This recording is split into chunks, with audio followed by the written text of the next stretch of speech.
We'll be starting in another couple of minutes. We're giving people time to get their cars registered so they don't get a parking ticket. And then we'll begin. And thanks for being here.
Ready? Okay. I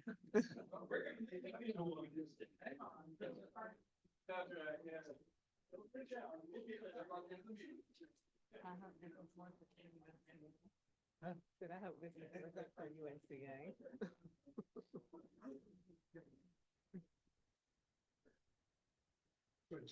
Okay. Well, good evening, everyone. It's great to see you sitting out there. And for those of you on Zoom, welcome. And we're glad you could be with us this evening. Tonight, we are fortunate to have Randy Francisco with us and a friend that he has talked into being with us also. And they are here to talk to us about environment and the labor, how the two intertwine and how they can work together. And before getting started with the environment and labor working together, we want to take a moment to say thank you to Ollie at UNCA for hosting our monthly programs and all the quality tech assistance they graciously provide for us, making it possible not only to meet here, but to Zoom. It's Ollie's mission to promote opportunities to thrive in life's second half through programs in lifelong learning, leadership, community service, and research.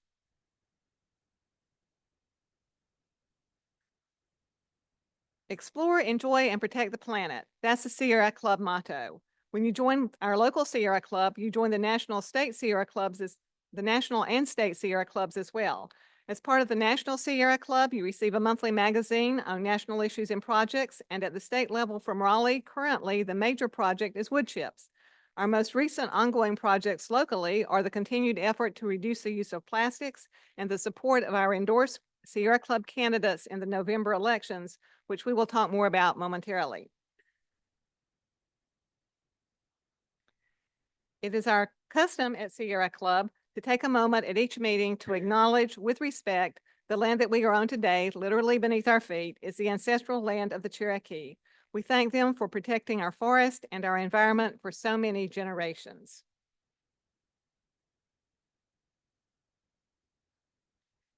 Tonight, like the first Wednesday of almost every month at 7 p.m., we are offering, or slightly after 7 p.m. tonight, we are offering both an in-person experience right here at the Reuters Center in addition to a Zoom format to share our program, thanks to, again, the great technology of UNCA and Ollie. Also, prior to our program each month, we typically have a leaders meeting, which is open to anyone interested in helping us determine future programs and other projects. This meeting, held in a classroom upstairs, begins at 5 p.m. And should you be interested in joining us, please contact Judy Maddox at judymaddox15@gmail.com. Election time is a very busy time for Sierra Club. As always, Sierra Club will be at the polls, both during early voting at early voting sites and on election day at precinct sites, handing out our Sierra Club candidate endorsement cards. This year, truly as no other, it is of vital importance to have this information in the hands of voters before they vote, especially if they are still undecided or unsure about which candidate to vote for.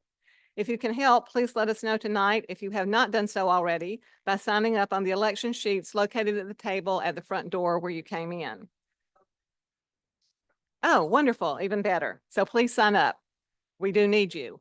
And the importance of doing this with Sierra Club as I mean, you can do it with a political party as well, but if you do it with Sierra Club, you're reaching people who may not want to take a candidate affiliated, I mean, not a candidate affiliated card, but a party affiliated card, because some people don't like the political parties, but they're very interested in what Sierra Club has to say. So it serves a great purpose for you to be there with these candidates that have been interviewed and vetted and endorsed by several levels of Sierra Club.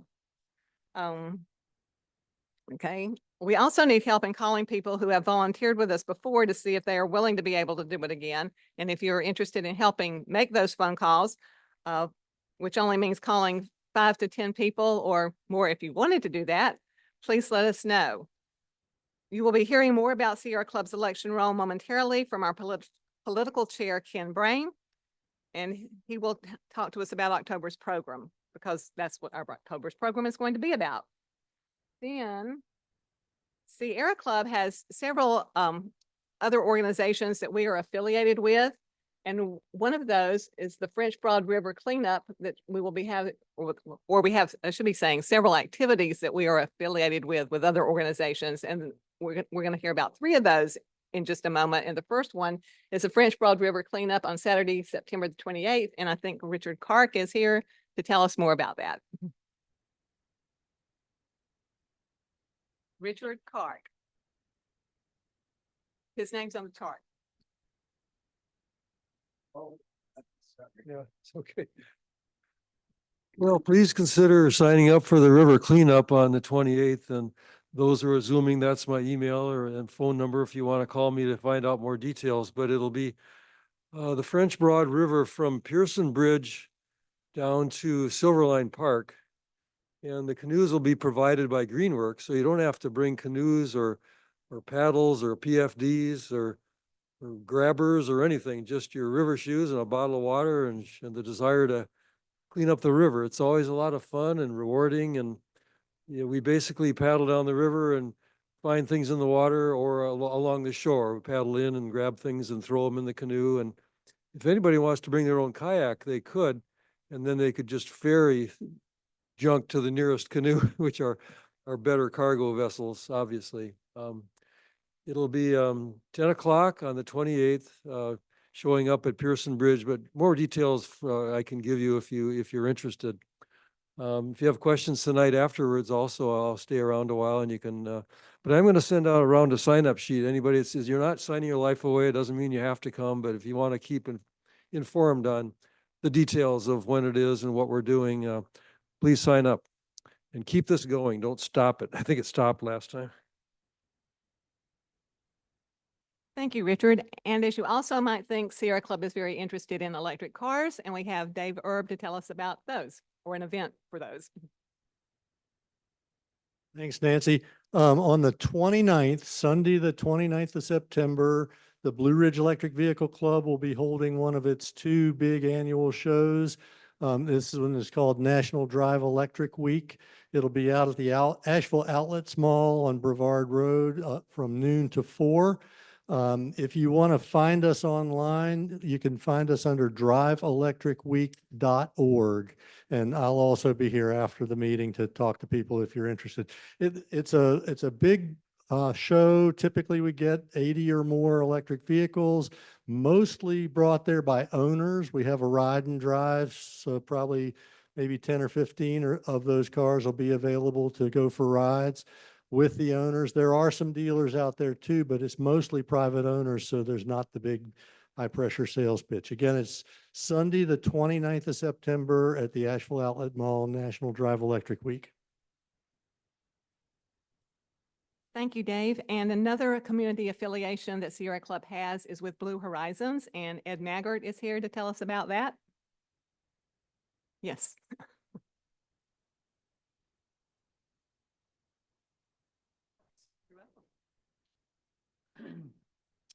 So there's an organization called Blue Horizons Project Community Council, and as it sounds, it's folks who have been elected to a council, usually of about 12 to 15 folks, to help Buncombe County reach its goal of renewable energy by 2042, which is actually 8 years before the state of North Carolina. It seems like an odd date, but I think they picked it because it was 25 years after 2017 when they decided to do it. So we work in conjunction with the city and the county and Duke Energy and other organizations like Land of Sky, and primarily with Greenbelt Alliance. Several different things that happen here. One of them is that we try to make it possible for folks who don't have the means to make their houses more efficient, to insulate, to make sure there aren't drafts that are coming in, and that lowers their utility bill for them. And also it means they use less energy. And that's Energy Savers Network, and another member of the council right here, Brad Rouse. Also, he was one of the folks involved in that. I wanted to mention one of the things we're working on now is in particular going to neighborhoods where folks probably can't afford to do things on their own, and talking to people about electrification. Obviously, to have renewable power, we have to think about how we generate that at a state level, and also to get more folks and businesses to add solar panels. The second part of that is trying to electrify as much as you can in your house. If you're not using propane or other ways that CO2 would be generated, if the heat, if the way you cook, if most things in your house are electric, then if you add solar power, and as we make progress in having more renewable energy, all of that works together. So that's one of our big initiatives. Now we have 94 neighborhoods we've outlined in Asheville. We're trying to find folks who would be a champion in that neighborhood to ask us to have a speaker come in, or maybe if there's a community event, to have a table where folks can put out information. So if you go online, Blue Horizons Project Community Council, you can find out more about what we do. And if anybody would like to mention their neighborhood to me, certainly would love to have you help us get involved. Thanks.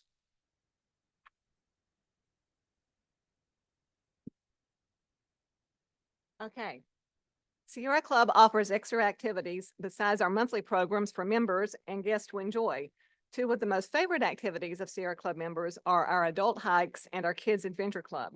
And if you are interested in participating in either of these two activities, which we're going to hear about in just a moment from Ed again, please contact Judy Maddox at judymaddox15@gmail.com, because we'd love to have you and we definitely need you. And Ed? Sure. Well, I'll talk about the kids program first. Kids Adventure Club is our chapter's version of the national program called Inspiring Connections Outdoors. And what we do is take kids out to experience nature. Typically something really simple, because we just want them to have fun with their friends and decide that that's a place that they want to spend time with, which of course would lead them to bringing their friends and family, and eventually, hopefully, a lifelong love of the outdoors and the desire to take care of it. We primarily work with the centers that Asheville City runs for kids who, on days off during the school year in the summer, go and spend their time at that center, like Stevens Lee or the Dr. Wesley Grant Center. We take those groups out to places like UNCA Botanical Gardens or the WNC Arboretum, and do things like bird watching or learning about plants. And for a lot of them, it's just exploring. Some of these kids literally have never played in the creek before. So half the time we were at the Botanical Gardens last time, they just waded in the creek.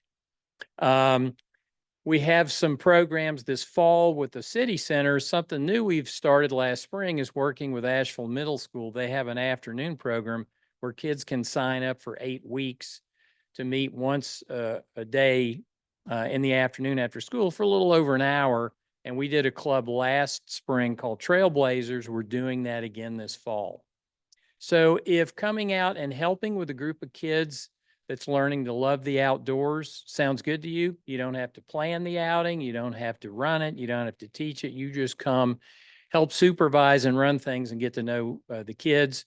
Again, if you contact Judy, then she can get you in touch with us. And it's pretty simple to become a volunteer. The other thing we do is outings for older folks from teens to whatever age. And we do hikes. We're trying to do a couple a month. The next one that we have coming up is on Sunday, September 22nd. So that's the weekend before the cleanup and the electric car expo. We're going to be going to Bear Wallow Mountain, which is, if you know where Girton is, or the Florence Nature Preserve, it's in that area. They're actually developing a wonderful trail system now that goes over Bear Wallow Mountain and through Wildcat Rock and Bear Wallow Falls and into the preserve. We're going to do about a 2.5 mile out and back hike just to the summit of Bear Wallow Mountain, which has almost a 360-degree view. It's a wonderful place. If you're interested in that, you could email Judy, or you can just look on the WNC Sierra Club website. The details are there, my contact information. All you got to do is shoot me an email or text me and sign up, and we'd love to have you come. Thanks. Okay, good. Thank you, Ed. Good information. And now, we all know by now how bad plastics are for the environment and for our health. You probably also know about Sierra Club's effort to ban the use of plastic bags in Buncombe County, which, while supported by the public, was squashed in all their wisdom by the General Assembly. However, we are not deterred. There are many things we can do individually to reduce plastics around us, such as notice where the recycle containers are and the places and businesses we visit, and use them. One such place is right here at the Reuters Center on the 2nd floor, which takes all plastic bags, including Amazon bags. Other places, such as Publix, also take unrecyclable bags, for unrecyclable items in your home.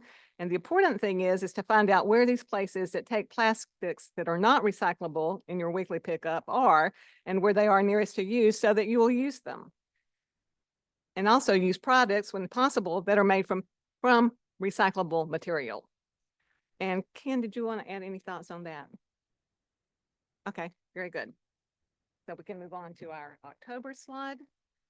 Mark your calendars now for our October program. It will be a most timely and informative discussion of the election outlook in our county and beyond. And Ken Brame, our Sierra Club political chairman, will come speak to this program. Will be the speaker for this program, and will come up now to give you a kind of a preview of what that's going to be about. Yeah, in North Carolina, because of the extreme gerrymandering, we have 170 state house and state senate seats. Only 14 are competitive. And we've got to win the majority of those to break the supermajority. And we've endorsed all 14 of the candidates that are the pro-environmental candidates in those races. And we're doing several things. But one of the most important races is here in Buncombe County. Lindsey Prather, state house member, they gerrymandered a district that goes from Weaverville and Barnardsville around to Leicester and Candler, but excludes Biltmore Lake because it's votes the wrong way, and down through Swannanoa to try to create a district that she can't win, but she is going to win. It's close. It's one of our 14 targeted races. And also Buncombe County Commission, we're the only county in the state where the state legislature draws our county commission districts. And they have also drawn Terry Wells into that same district. So that's the two races we're going to be focused on locally, as well as all the statewide races. And there's two things you can do to help us. One is we want to help those candidates win financially.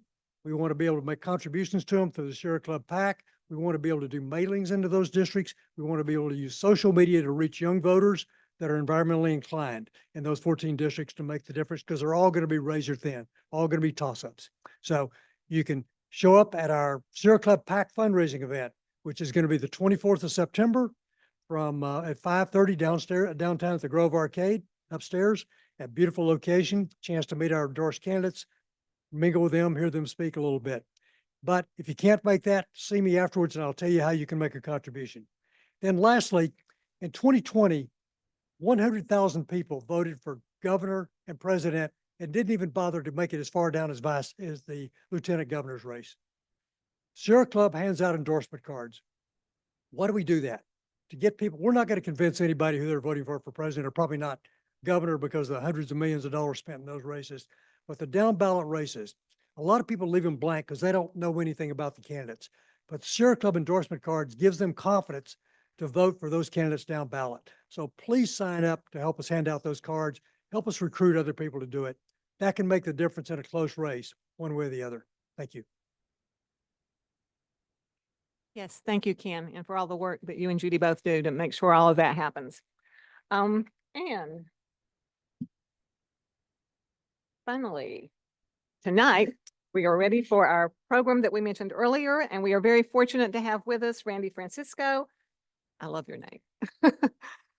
A project and field organizer with the United Steelworkers Union, to share with us ways the environmentalists and labor can work together to ensure workers and our communities are protected from harm, such as the detrimental effects of mining, like the lithium mining that we have going on right here in North Carolina at Kings Mountain, and how it is possible that these communities can be left a better place even after these mines have closed. Randy spent nearly 20 years working for Sierra Club, primarily on the Beyond Coal campaign. He was one of the Sierra Club organizers tasked with launching the Blue-Green Alliance in 2006. Initially an alliance between the Sierra Club and the United Steelworkers Union, the alliance has since expanded to include many more national environmental organizations and unions. As always, we will take questions from the audience when Randy is finished speaking, as well as those on Zoom. And for those on Zoom, please put your questions in the chat box at any time that you have them. And for those of you with us in the room, please hold your questions again until Randy is finished, and someone with a microphone will be coming around to take your question then. Okay? And now it is my pleasure and honor to turn the program over to Randy Francisco, speaking on labor and the environment. Let's make him welcome.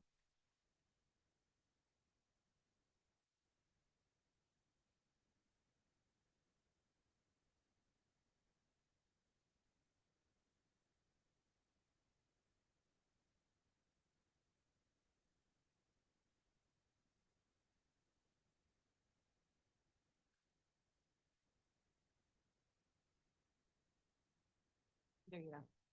How do you make it bigger?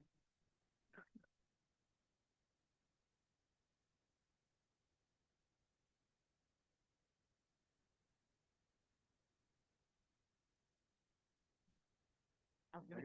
Very good. Thank you, Nancy. Well, As Daisy said, I'm Randy Francisco. I came down from Pittsburgh to see y'all today.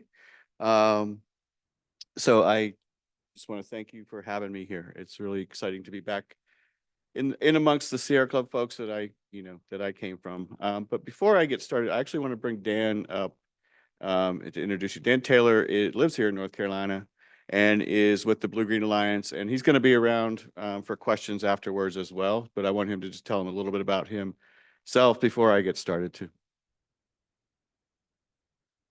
Thanks, Randy, for inviting me. Thanks you all for having me. Yeah, I'm Dan Taylor. I work for the Blue-Green Alliance, which was just mentioned. I have been there since early 2021. I'm our Southeast regional field organizer. I'm based here in North Carolina. I live about 2 hours east in Winston-Salem. And yeah, so it's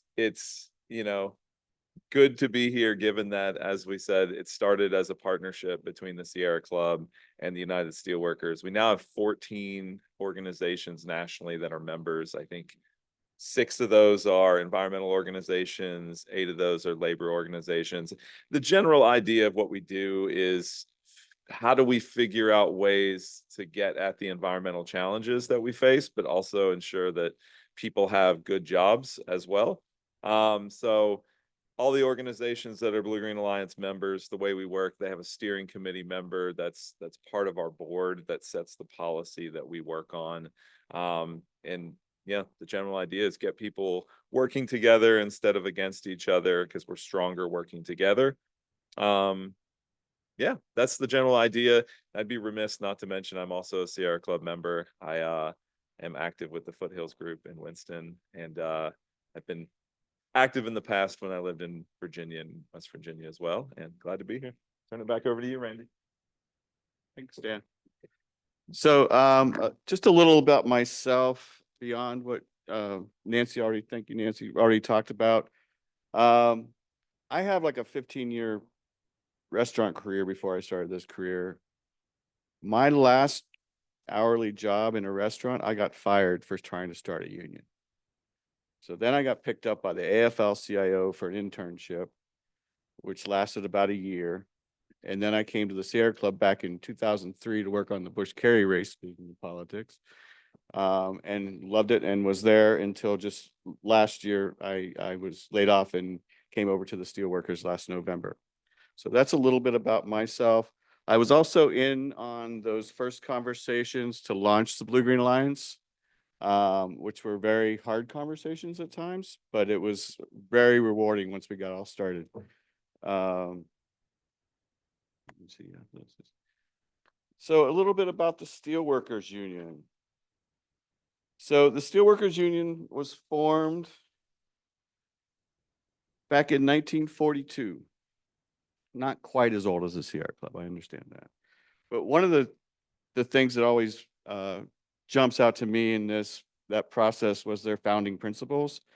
And that is, I'll just read it out loud, is to unite one organization, in one organization, regardless of creed, color, nationality, all working men and working women are eligible for membership.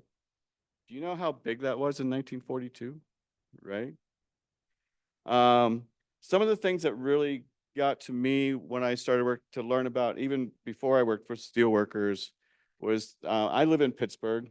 The air quality, the history of the air quality in Pittsburgh, as you all might know, is really bad.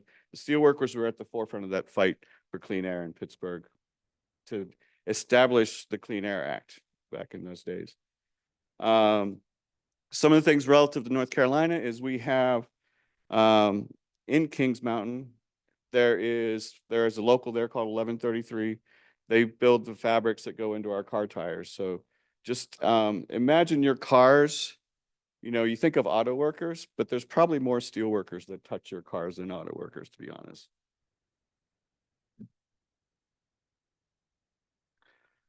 Why are the steel workers interested in mining? Mining is important to us because we represent more miners than any other union, first of all. We were a founding member of IRMA, which I'll talk about later on in this presentation. But one of the things we're interested in mining is it is coming back to the United States in a big way, which I'll talk about a little bit later. But it's going to be taking place in the US more. And one of my last activities at Sierra Club was fighting for the what we call Build Back Better. Anybody know what Build Back Better was, which became some other laws? It's a huge investment in our clean energy economy. And as part of that, it's bringing the resources we need for that we have here in the United States. And so we need to bring that mining back to the United States in order to interrupt the supply chain problems we can have.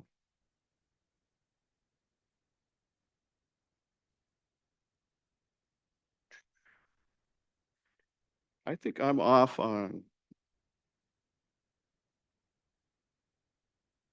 I missed something. I'm sorry. Okay.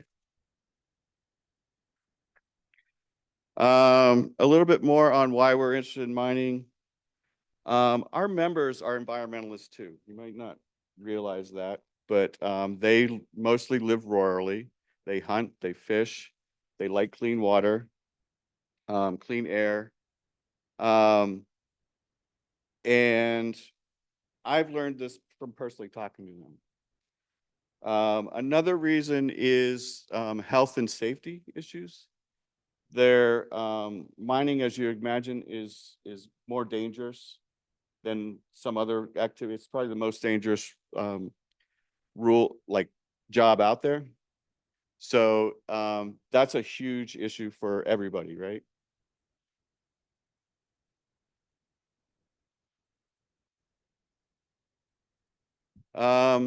Responsible mining.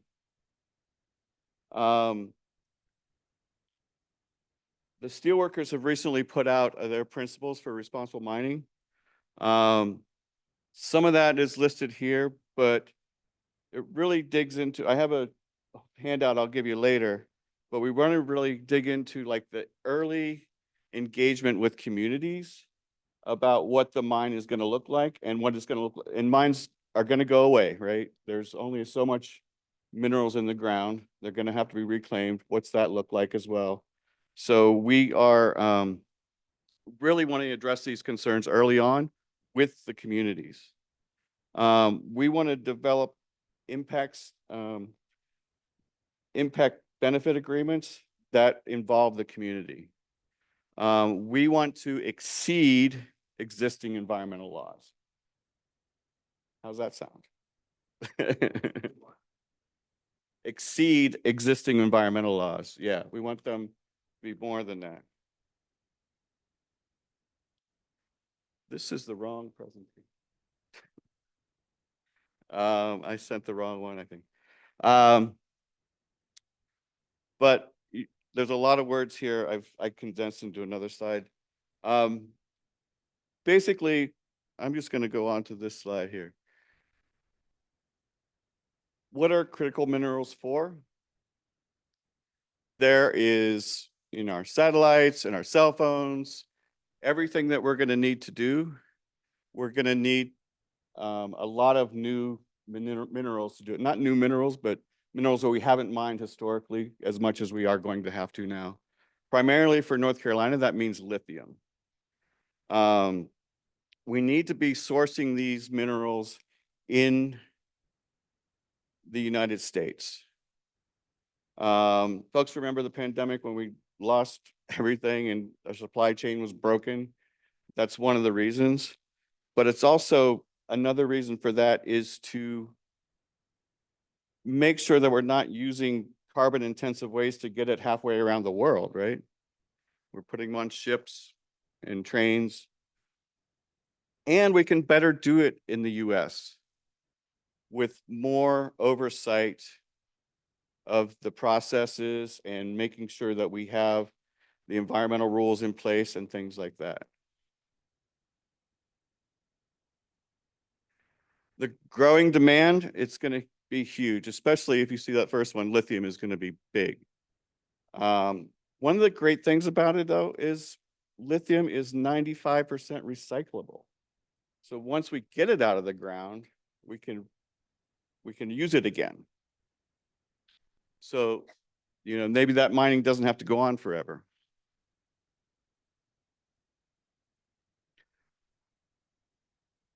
So this is an opportunity for us. Environmental standards and labor standards in many other countries are severely lacking. We have historically pushed all of our mining overseas onto people that don't have the resources to protect themselves from environmental and actual harm.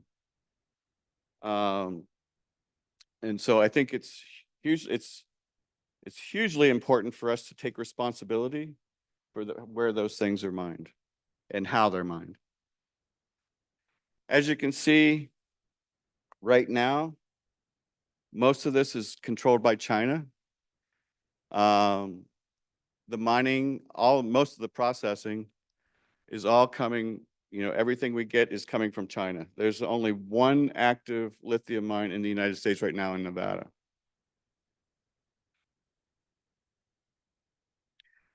And you can see what's happening for that. So the photo on the left there is from Tibet. That is a fish kill. The Tibetan people, as you might know from history are not well represented by the Chinese government. The Chinese government really doesn't care about them or their environment, obviously. The photo on the right, I think that is cobalt mining from Africa. The Chinese control a lot of the mining that goes on in Africa, and they really don't care how it gets done. These folks are in bare feet. There's no health and safety regulations. They're carrying it out one at a time. They get paid by it's basically slave labor that's happening. So I think, these are striking images to me. I don't think we want to have the batteries that are in your cars with these images attached to them. Some of the other things that's going on, there's lithium is in it's in brine, and the brine is put into large pools in Chile, and it takes up a lot of space on the deserts. There's an example of a mining truck explosion in Ghana that it was just going through a village and exploded and killed several hundred people in the village. So these are drastic examples, but they're examples of why we need to do it here. But don't worry, it gets more positive after this. There are some benefits of, definitely a lot of benefits of onshoring this. We have the opportunity to get it right. I come from the Sierra Club, worked on the Beyond Coal campaign. I've seen what mountaintop removal mining. I marched across southern West Virginia on the Blair March. If any folks remember that. So I think there's a huge opportunity we have here right now to make sure that we're doing things right for the future. Bringing the mining back to the United States, bringing those jobs and those environmental concerns where we can control them.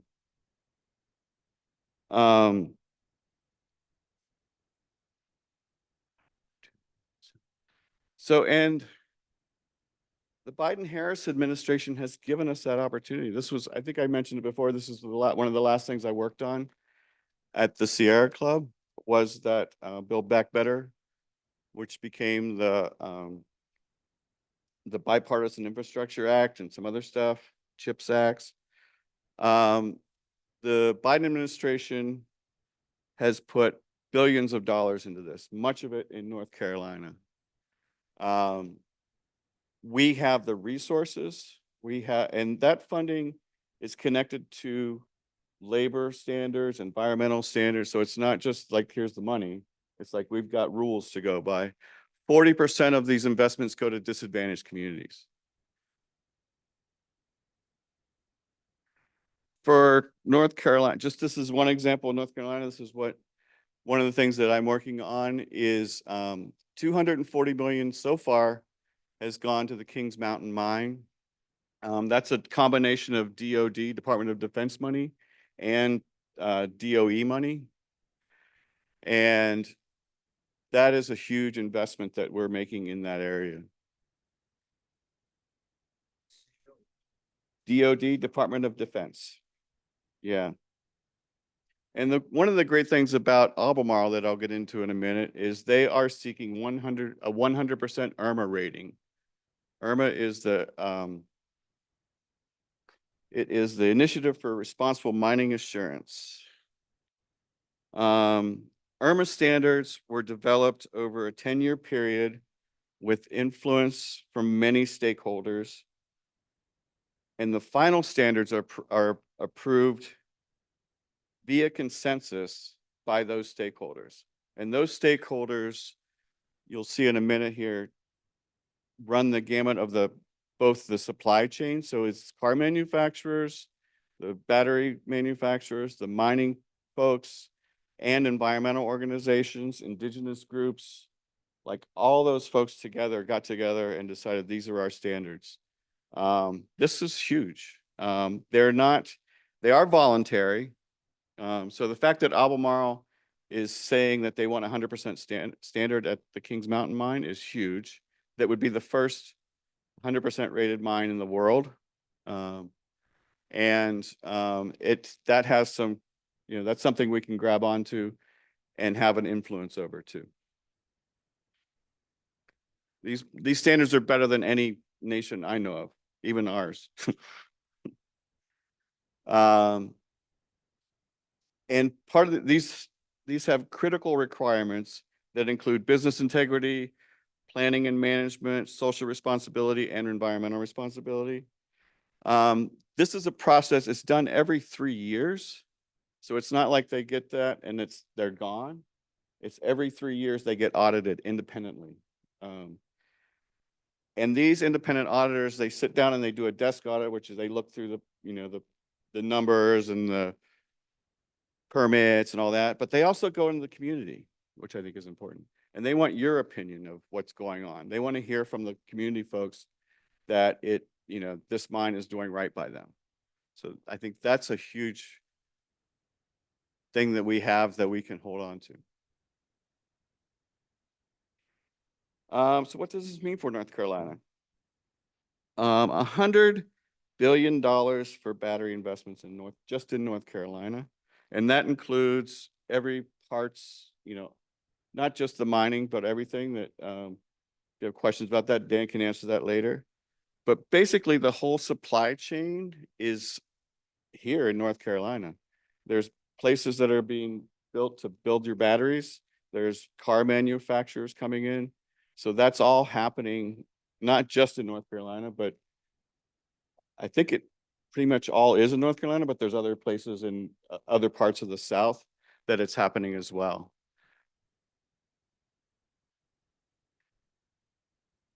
Oh, huge.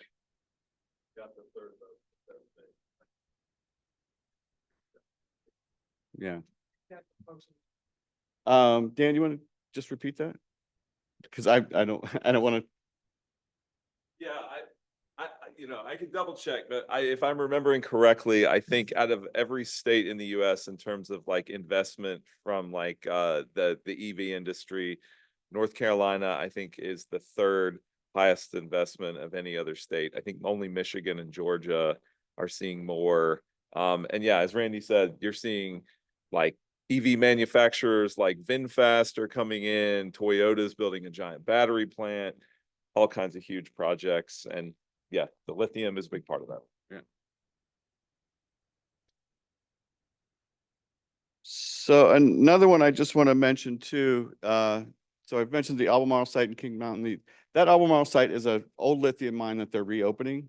There's another site in Gaston County called the Piedmont site they haven't done as great a job at anything. And they've hit some challenges. They're not, because Kings Mountain is opening up an old mine, it's a little easier. These folks are taking up green space, and they haven't done a good job of talking to the community ahead of time. It's not as, not something that's happening real soon is all I'll say.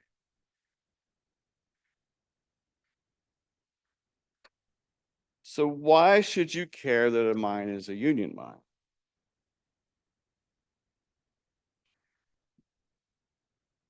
So union members are your first line of catching companies who don't want to follow the rules, right? They are part of your community. They're your first line of defense. Not only that, there's more stable families in union households, a better tax base. Steelworkers are involved in their communities. Unions are generally involved in their communities as well. And then a big one for me is just the health and safety of the workforce that's there. In the mining community, they get paid well. The money isn't the big issue when you're organizing miners. It's the health and safety. That's what they care about, is like, am I going to make it home at night to see my family?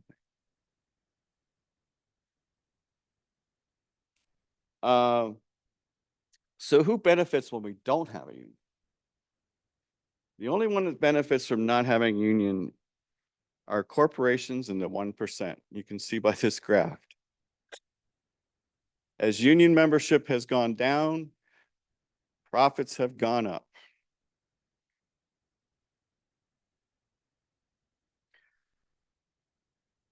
But, and there's rules to organize, like companies are supposed to follow rules when people want to form a union. I just told you in my introduction, I got fired for just mentioning the word union in my last hourly job. That happens all the time. Workers have a really hard time when they decide they want protections, they'll get fired, they'll get called into meetings that illegal things are said, all kinds of things.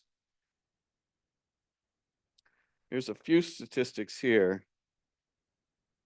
But one of the things I feel like, if there was broader community support for these workers trying to form a union, do you think these folks would be so quick to, do what they do?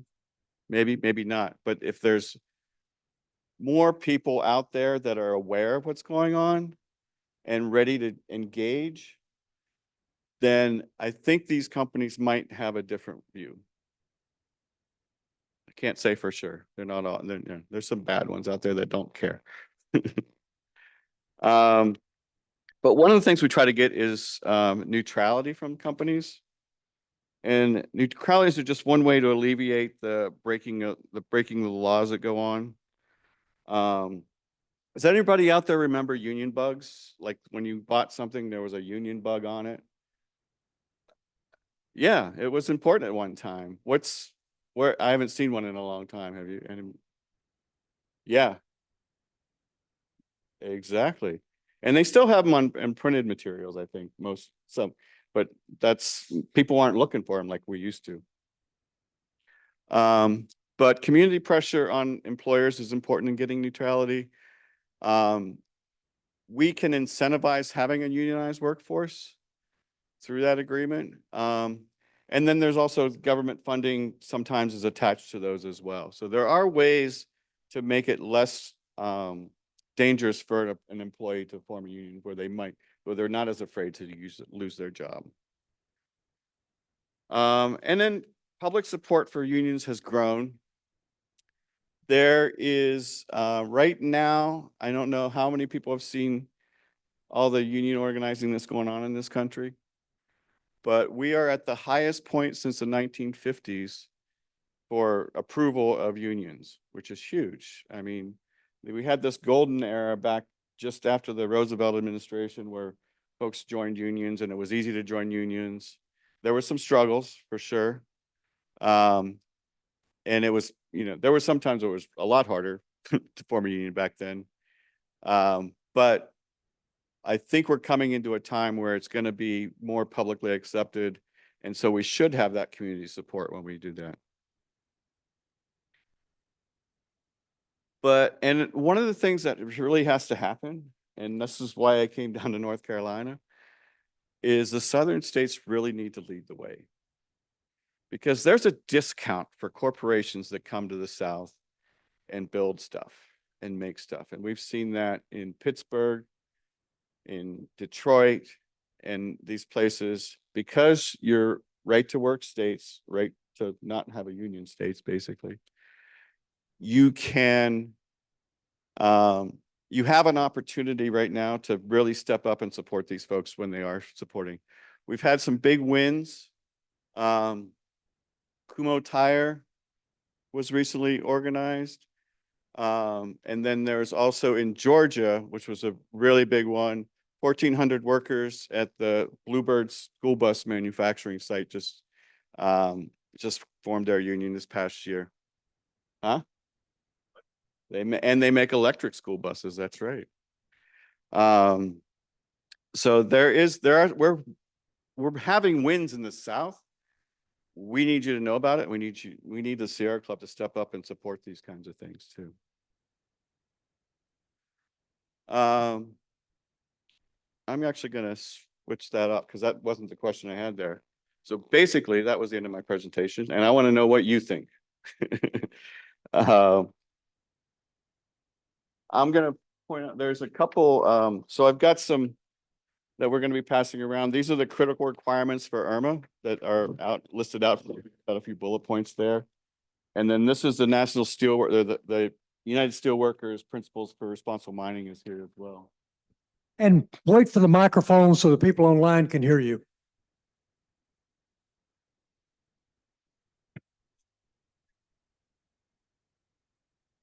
Testing. My name is Beth, and I have a question about the IRMA standards, because I, in my professional life, have worked with standards many times, and there are different levels of meeting, there's good, better, best, or there's weak, and then there's strong. And so are the IRMA standards that they're planning to meet, is the standard they're planning to meet at the low end, middle end, or the high end? They're looking for 100%. So they're the high end, the highest. And the thing about IRMA standard, I would say there's no bad IRMA standard. I say they're all fairly good. But, and they are set to, because they're done every 3 years, you have to show improvement. So Wadi, I have a question about the standards and how they're enforced, or are they enforced, or is it entirely voluntary? It's voluntary. But one of our hopes is that because now you're aware of it, when you go to purchase your Prius or your electric vehicle, that you'll be able to research where those mine products come from, right, throughout the process. So it's up to us as consumers to enforce them. But I think one of the things we're seeing with Albemarle, really, like a company really cares about showing you that this is a standard they have, so that when you're going out to purchase your car, you're going to look for that, right?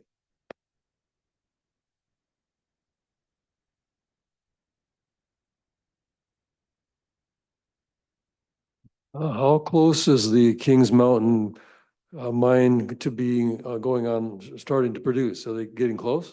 It's going to be a couple years, yeah. Oh, They're just, what's there historically, I think it closed in the 80s. It was a previous lithium mine, hard rock lithium mine. It's since filled up with water. It's going to take them a while to get that water drained off. And then they still don't have their state mining permit. They still got a lot of permits to go through. But the fact that it's already a mine, I think that'll be a lot easier for them, or it already was a mine. They've been really engaged with the community for 2 years before this. So they've been, you can actually go to YouTube and watch all their community meetings and community presentations and things like that. So I'm actually going on a tour of the facility tomorrow. so I've got one more question. Are there quite a few other potential sites around the country that are coming close? Yeah, well, I wouldn't say close is relative. It's going to be a couple, mines take a long time to get permitted and all that. There's those two that I mentioned in North Carolina. There's a lot more, there's out west, there's a lot more. But I think they're further down the road. And they're different. Lithium is in a lot of different forms. So out west, there's 2 forms of it. It's in clay that they have to process, and then it's in brine. What you saw with the picture from Chile, what they do is they put it in these big pools and evaporate it from the brine they pump out of the earth. What they're developing is a direct extraction, so they can pump it out, extract it without the big ponds, and then just pump the brine back in there. So I think that's likely the least disruptive kind of thing. But I think the quality you get from the hard rock is higher than the other forms as well. Hi, my name is Beth again. I just wanted to ask, and I'm not sure if you're going to know this answer, but you've heard of ESG, environment, social, and governance. It's used by investment companies, or it's used to rate investors. Yep. Or rate companies for investors to invest in. So I'm just wondering if, support for unions is in a rating system for ESG. I don't know. No? That. Okay. I don't. That's a good question, though. I'll have to think about that and figure it out. Thank you.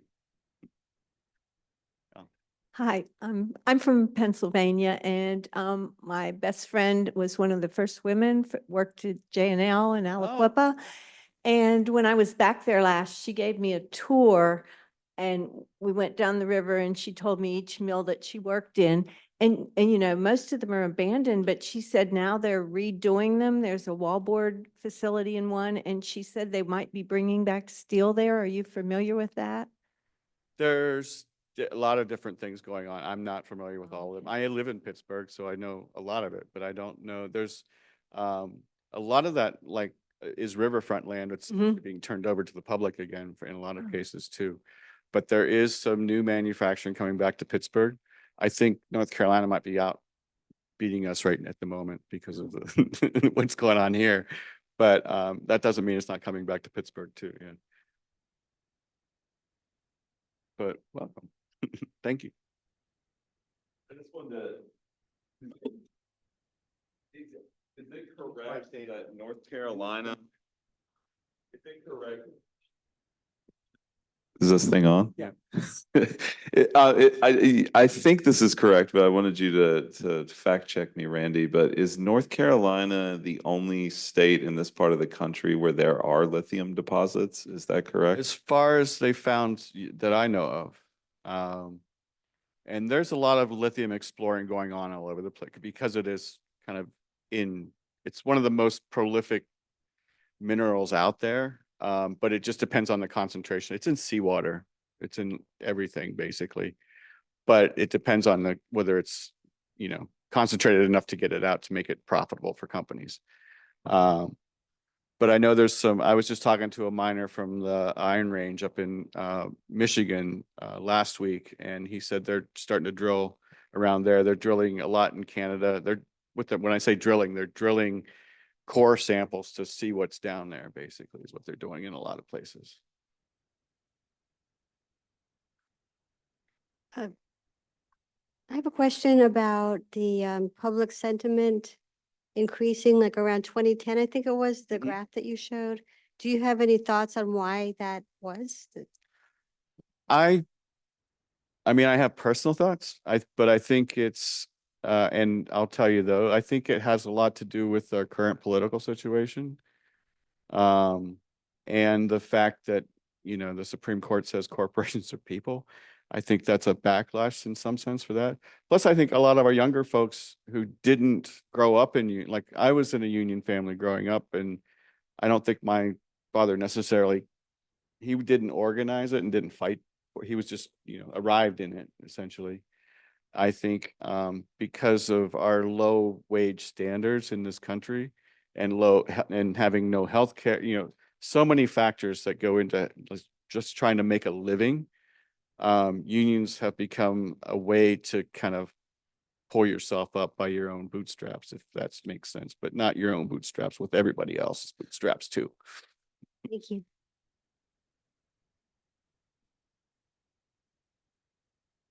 While Brad's getting a mic, I'll read a comment from online rather than a question. Thank you. This is from Caitlin. Thank you so much for this. It was fascinating and I learned a lot. So 20 years ago over in Irwin, Tennessee, a federal health agency came in to look at environmental issues around nuclear fuel services. And because of my background in worker health and the National Toxics Campaign, about this point of the meeting, I said the oil, chemical, and atomic workers, who've now been folded into the steel, is one of the best civic organizations in America. And the workers clapped and everyone else said, huh?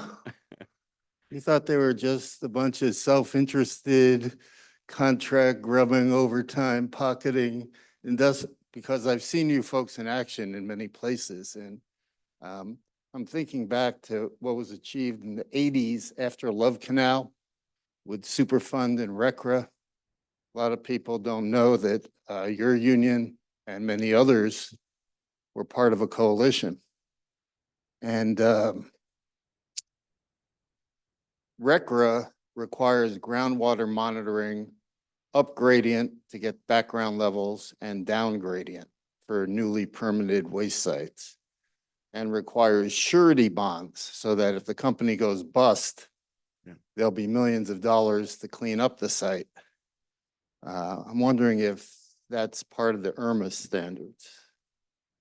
That it's similar things are, yes. But I can't speak to specifics on that, but I know that there are standards with reclamation and constant water monitoring and things like that, both before, like they've tested the water at, just as an example, Kings Mountain has done the test of the water beforehand. They've built a water treatment plant before the mine even opens, and things like that. So that's probably the biggest concern of folks in the area. So that's something they're right on top of. Because of that long-term early community engagement, that's something they saw that was a need for sure. And it would be a need anywhere, as I've. And is the company required to relate to organizations rather than a bunch of individuals from the community? I've seen other I polluters. think both. Wine and dine individuals for citizen advisory board who don't really have any oomph, and maybe the right to inspect if the community group can find independent experts. I'm borrowing that idea from one of your late great labor leaders in the 80s. I've seen, in my experience with coal plants from Sierra Club, I've seen them kind of get community folks together and buy them lunch. So I know what you're talking about there. But I think this is broader than that. This is ongoing because it's every 3 years. And it's independent. It's not the company that checks up on itself. It's an independent auditor that comes in and goes out in the community and gets feedback from whoever wants to give it to them, both organizationally and individually. So. Going over here. I'm sorry. In regards to the water that he was talking about, do you have cleanup sites or wastewater plant near the site in Kings Mountain? And are there wastewater treatment plants near the one in Nevada? Or are these, and is it considered toxic water from the brine? Oh, the brine, I don't know. The brine, once you pump it up, it's not good for you. I don't believe. But it's not coming in contact with, hopefully with the water table is, you know.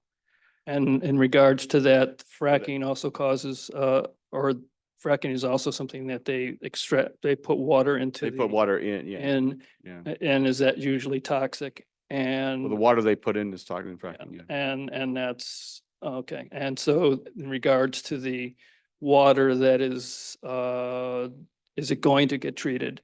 And is there a law, an EPA law, forcing these companies to clean it? I don't know that it's because it's not water, it's brine. It's already, it's like superheated water that's already existing in the ground. And there's lithium in it. They're pumping it up, extracting the lithium and just putting it back. So it's not the same thing as fracking for sure. And to be clear, I'm not an environmental expert on that at all, or an engineer. So I just know it's like apples and oranges, basically. Just to quickly add to it, if you don't mind, Randy, because I recently took the tour that you're doing tomorrow at Kings Mountain, and they showed off the water treatment facility they're doing, and that's for the water that they're pumping out that you mentioned that had sort of existed there. When they got their permit from the state to do that, they weren't actually required to build a water treatment plant. Make of that what you will. And the state had basically said they could just put that water into a nearby creek. But because of community concern, the company did build a treatment facility. So that water that is being drained out of the old quarry is being ran through a treatment facility and then sort of being put back into the stream. So yeah, I thought that was interesting. They weren't actually required to do it, but they've done it anyway, which, is good to see.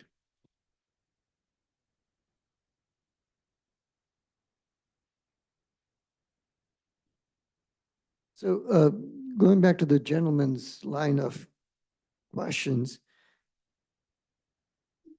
this being entirely voluntary, I come from the corporate world and I know we're pretty smart in the corporate world. And if there's a way to make more money by avoiding something, we'll figure out a way to avoid it unknown to everyone else. And especially since there's no enforcement capability in here. Didn't you find that a shortcoming that there's no enforcement? I think that's what's up to us, is to enforce it, as well as the auditors. But I think it's also a good example of what we can do. Our own mining law comes from Ulysses S. Grant signed our mining law into law. So our mining laws need updated as well. So this is something that we can hold up as an example when we're lobbying for that new mining law, which will hopefully come in the next administration. Well, that is kind of my question. Is there going to be a effort to bring this into law? That's the only way you can That's up to enforce. us, right? That's why Ken's got you out knocking on doors and things like that, or making phone calls.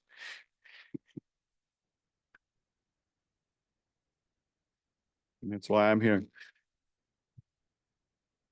And just a little history on Ken and I. We've met at least 10 years ago at a Sierra Club political training. Well, thank you all so much. I'll be around if there's any questions. I have cards here for if you want to get in touch with me. Oh, I'm sorry. What is the extraction method for the mine at Kings Mountain? Is it like hard rock? It's hard rock mining. So it'll be a pit mine.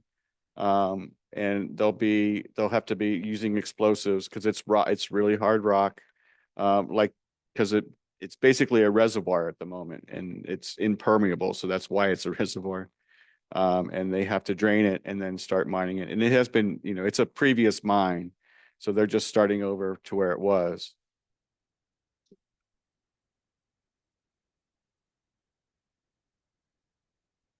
Well, thank you all very much. And Dan and I will be here for questions if you just want to, something you didn't want to raise or something you think of now. Thank you. Welcome. Let's give Randy and Dan another round of applause for being here with us tonight and bringing us this information that I certainly didn't have before tonight. So I hope you got as much from it as I did. And that said, we hope you're back with us on October the 2nd when you can hear Ken talk about all the political events and why it really does matter, as if you don't know already, who we send to Raleigh and who we send to Washington. So thank you for being here and look for you next month.